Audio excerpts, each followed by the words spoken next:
All right, everyone, welcome to Networking Getting Started, where we are going to go over the basics and foundations of building your network. Before diving in, it's important to acknowledge the land that we are on, and the University of Washington acknowledges that the Coast Salish peoples of this land, the land which touches the shared waters of all tribes and bands within the Squamish, Tulalip, and Muckleshoot nations. So what exactly is networking? It's important to have a understanding of this topic before diving into it. So by definition, the action or process of interacting with others to exchange information and develop professional or social contacts is what networking actually is. We often think of this word as something to be intimidated by. I often hear students say, networking is something I am not good at. It's something that I'm afraid of, and thinking that it has to be happening in professional spaces. This is not the case, actually.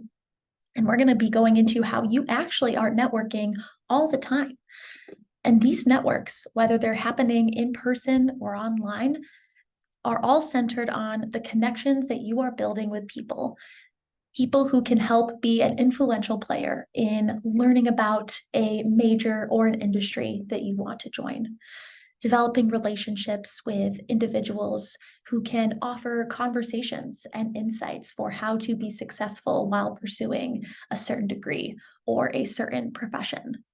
Or even connecting with friends who can share how they obtained internships, jobs, research opportunities that you would also like to learn more about or potentially apply to. Networking is happening all the time, whether you are engaging with your colleagues, your friends, your classmates, your family members, your community, your professors, your graduate assistants. Networking is happening when you are attending social events and career fairs and information sessions, if you're volunteering or engaging in some kind of community project. Anytime that you are having a conversation where you are leading with your curiosity to ask about somebody's experiences and insights, and to develop some kind of positive rapport that can maybe turn into real trust and a blooming relationship, is networking. It really all boils down to the way that we develop positive connections with and relationships with those who are in so many different spheres of our lives. And when you think about networking like this, you can really start to understand all of the potential opportunities for you to, one, build upon your network, but two, feel confident that you already have access to so many people who can be key players in finding success. When we talk about networking, I also think it's important to relate it to developing friendships. I really like this quote. You can make more friends in 2 months by becoming interested in other people than you can in 2 years by trying to get other people interested in you. This really speaks to the curiosity nature that really helps develop those relationships and move them forward when we think about our networks.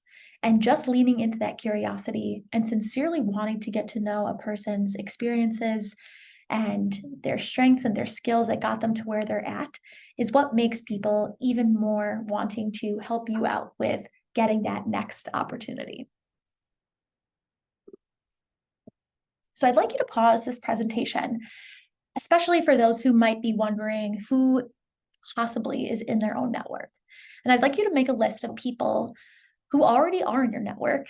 And these people can look like those that you study or those who are studying or working in an industry that you're interested in, people that you know who have had an internship or research position or work experience that you'd like to learn more about and or apply to, those that you would feel comfortable sharing your professional goals or interests with, and people you know who may also be connected to other people in industries that you're interested in. This is especially true for the professors that you have or the assistants in the classes that you're taking. Could be family members, friends of family members, people that you know who have access to the kinds of professionals that you are trying to become more like. All of these people are ones that you already have and ones that you can start to develop even stronger connections with, simply by knowing that they exist. I think that this is really important to feel like you know who is in your network, because this is a critical step in order to reach out to them and set up what we call informational interviews. What are informational interviews and why are they so important when thinking about networking? Well, informational interviews really all boil down to having a conversation with a professional in the field or the position that you are interested in, with the goal, of course, of getting as much information and advice and insight regarding the specific role, perhaps the department, the company, or the organization that you want to work for.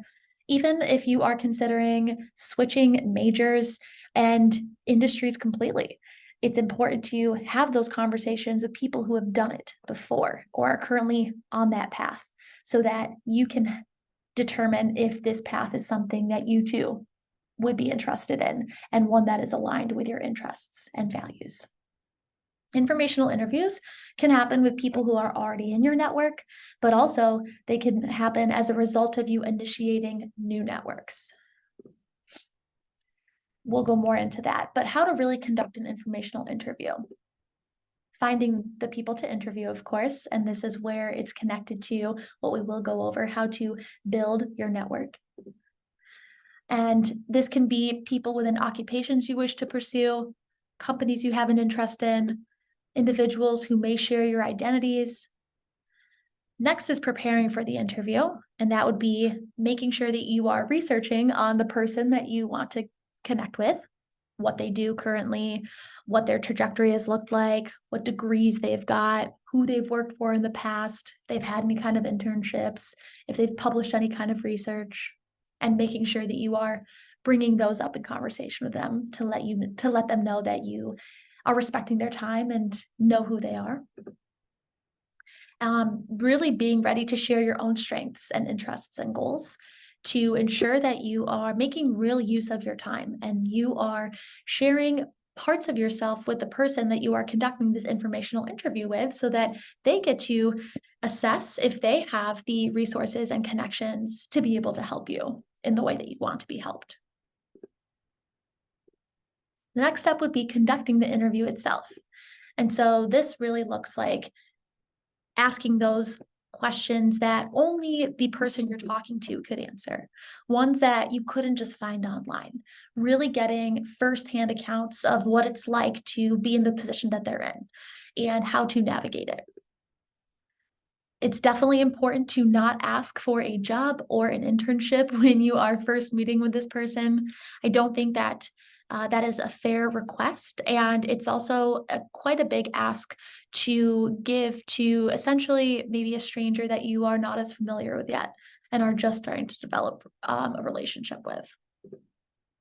It's important to take notes while you're conducting the interview, of course, especially to follow up with that person if they offered any kind of guidance or insight, and following up with them later about how you implemented it, which leads to the following up section. So sending a thank you or email or even a handwritten note afterwards, following up regularly on how you've used their advice, and keeping them informed if there are any other questions that come up for you as you are pursuing the industry that they are currently in. So in order to initiate these informational interviews with people that we are who are not currently in our network, I want to offer 3 different tools that you are able to use. First being Handshake, the second being the UW Husky Landing Alumni Association, and the third being LinkedIn. We'll break these down one by one. So how to network using Handshake.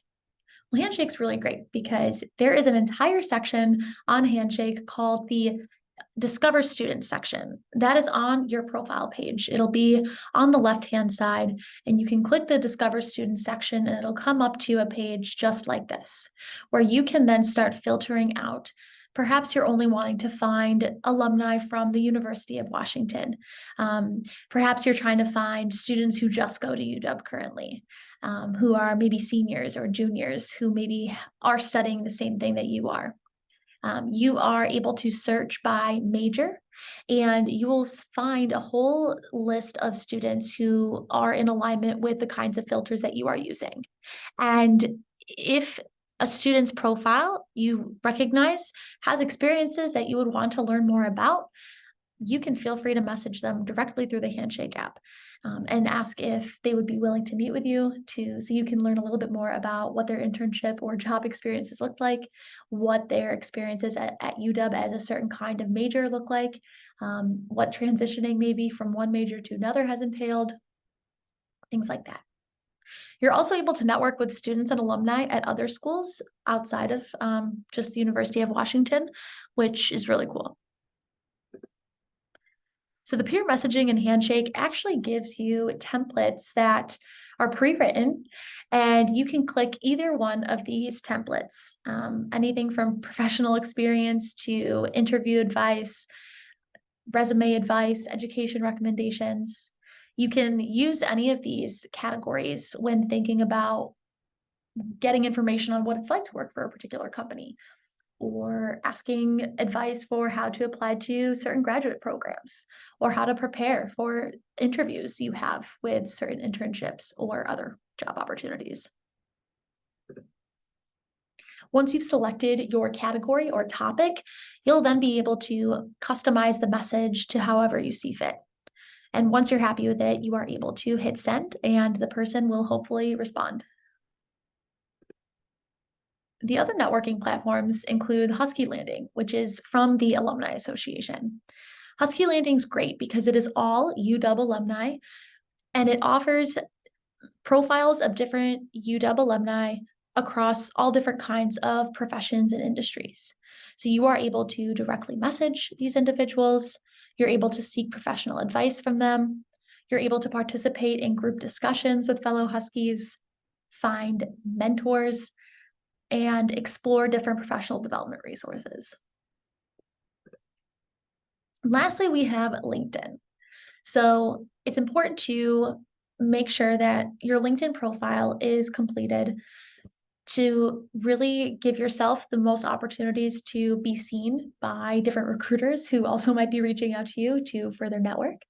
But it'll also allow you to connect with somebody, and they can have some trust and get some inside scoop on you as well, before meeting with them. Using the UW LinkedIn alumni tool is such a fantastic way to really connect with UW alumni and to really research who has graduated from my very program, from my very department, and what are they doing now that I might be interested in. I want to show you how to use the LinkedIn alumni tool right now. Very briefly. When you click or type in the University of Washington in LinkedIn, you can go to the alumni page where you will see nearly 400,000 UW alumni who are LinkedIn users. You can start filtering out, I want to find UW alumni who work for a certain company I want to work for. Here are the most popular ones, but you can add most companies. And if there are UW alumni who work there, it'll populate. Or you could search people, alumni, by maybe where they live, what they do, what they're skilled at, what they studied. Or you could simply type in maybe a title of a graduate program that you're considering applying to. And it'll populate all of the different profiles who are aligned with the different filters that you used here. And you can start really exploring the different kinds of experiences that these alumni have held that can help with you understanding the different opportunities that might exist, as well as, of course, ways to connect with them directly. I want to just show an example with the first person that popped up, how you can directly connect with them if you see that there is something about their trajectory in their profile that really stands out to you that you would want to learn more about. Maybe for you, you are wanting to become a graduate research assistant. And so this person doesn't have an option to connect with them directly as a button, but if you click the More button, you click connect.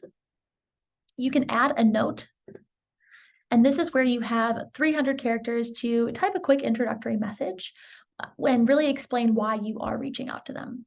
So if for you, you want to set up a time to meet to learn about how they successfully obtained their graduate research assistant role, and you would love to learn more about perhaps the different kinds of research that they focused on and how they've applied that to their degree and their experiences right now, I think that would be a really great thing to include in your introductory message.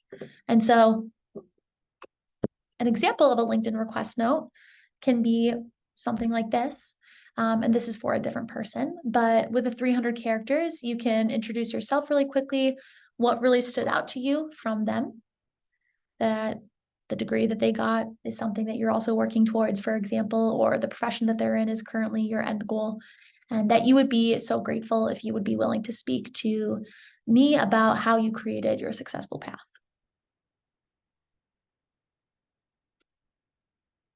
I think it's important to talk about different networking strategies that can bring you success. I think the first one is acknowledging, of course, that because networking is happening all the time, you should consider different mediums to develop new networks with people, whether it's in person, whether it's over the phone, whether it's through email and social media, even Twitter and other social media platforms can be excellent places to develop new relationships with and seek people to conduct informational interviews with that can evolve even more into potential relationships and mentorships. Expressing gratitude and not entitlement. This is a really big one. I think it's really important that when you're reaching out to a stranger, you are coming at it from trying to show gratitude for them, even considering to respond to you and taking the time to read your message, as opposed to feeling like just because you're reaching out to this person and you need a job and they have the job you want, that they should automatically give you some kind of referral or a job opportunity simply because you ask. That would not make most people warm to the idea of wanting to meet with you further, but leading with that you would love to, again, you're curious about them and their success and their journey, and you have a lot of questions about how they reach success. People love to share their achievements and how they have really created the path for themselves, and to give true words of wisdom and insight and guidance. You just simply have to ask for it with a high level of respect. I think being clear on why you are reaching out is also very important. If you are looking for an internship or a job, I think you can say that. Hey, I am really interested in working for your company and I'm about to submit my application, but I would love to learn from you about what has allowed you to be successful in this company, what has allowed you to get into the position that you're in, just to help me prepare for any of my application portions, and just to have a better understanding of what it's really like to work for your company. Following up on conversations and writing thank you notes and emails is huge. If somebody gives up their time to speak with you, that is something that they definitely deserve a thank you for. Even if the conversation put you in a position where you don't want to pursue their job or industry anymore, that's okay. I think still giving them a thank you is important. Expecting no's or silences and being persistent. The more people you reach out to, the higher chance you have of somebody responding. And you will absolutely, certainly be met with silences or no responses, or perhaps people just saying, hey, I don't actually have time to talk to you. And that's okay. I think sometimes it requires a couple of follow-up emails with people who haven't yet gotten back to you. And also then looking to see who else you might be able to connect with. And lastly, asking questions, especially those that cannot be answered by just looking them up on Google or on the company's webpage, being prepared and sharing about your own goals and interests. I think this is really important because it really humanizes you and allows room for the person you're talking to connect with you on more than just a professional level. And it also will allow the person to understand really what you are looking for. And they, in turn, might be able to help you out a lot more if you were to share your goals and what you're hoping to accomplish. So, although networking is a huge topic, I feel, barely scratched the surface. But for more help, we can continue to support you at the Career and Internship Center by making an appointment with any one of us career coaches. You can check out our career planning resources on our website, look at our informational interview and networking handouts and tips and videos. And please feel free to attend one of our other workshops, such as how to maximize Handshake and the LinkedIn Lab, where you will learn much more about how to set up your profile and navigate LinkedIn to successfully network.